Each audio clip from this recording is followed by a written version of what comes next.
তৃণমূলের সন্দেশখালীর পাল্টা হাতিয়ার চোপড়া। সন্দেশখালী নিয়ে এত মাতামাতি আর চোপড়ায় 4 শিশুর মৃত্যু।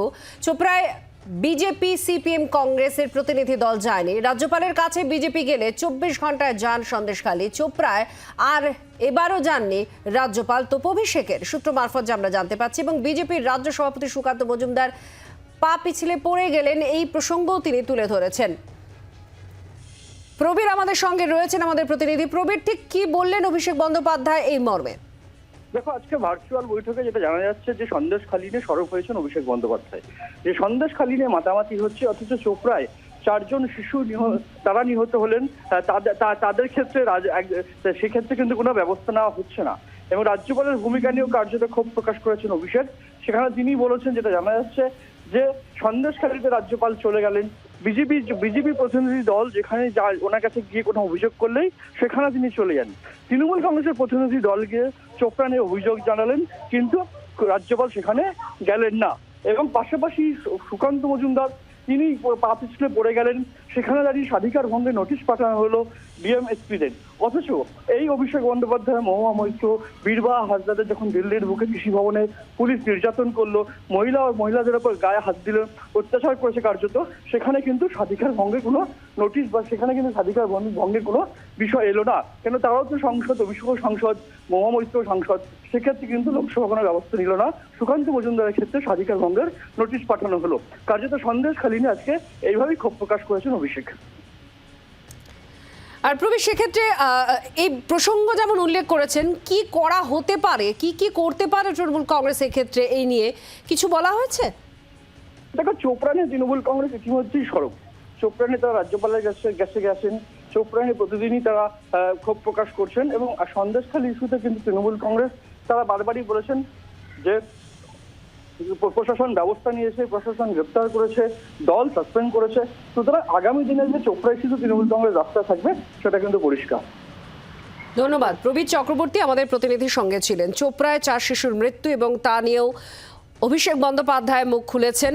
সূত্র মারফত যা জানতে পারছি, তিনি বলছেন রাজ্যপালের কাছে গেলেও এই চোপড়ায় একবারও যাননি রাজ্যপাল।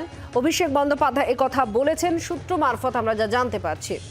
তৃণমূলের সন্দেশখালীর পাল্টা হাতিয়ার চোপড়া। সন্দেশখালী নিয়ে এত মাতামাতি আর চোপড়ায় 4 শিশুর মৃত্যু হলো। চোপড়ায় বিজেপি সিপিএম কংগ্রেস কোনো দলের প্রতিনিধি দলই যায়নি। রাজ্যপালের কাছে বিজেপি গেলে 24 ঘন্টার মধ্যে সন্দেশখালী যান রাজ্যপাল।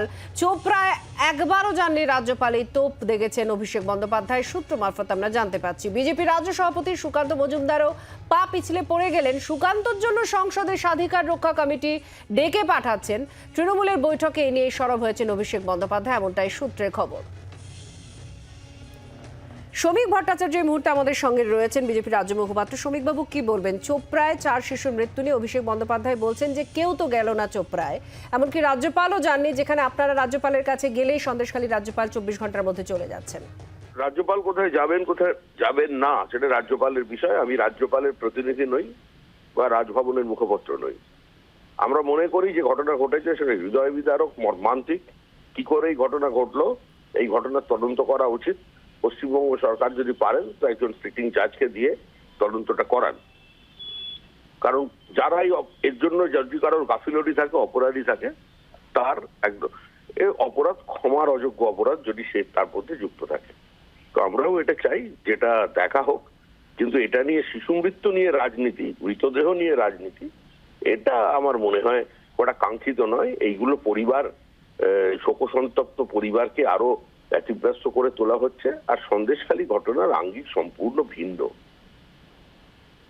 বিএসএফ এর বক্তব্য কি সেটাও মানুষ শুনেছেন। কোন পরিস্থিতিতে এই মৃত্যু হয়েছে সেটা আমার মনে হয় সে অঞ্চলের মানুষজন জানেন। এটা নিয়ে নতুন করে রাজনীতির প্রয়োজন নেই। তৃণমূলের ইচ্ছা থাকলে করতে পারে।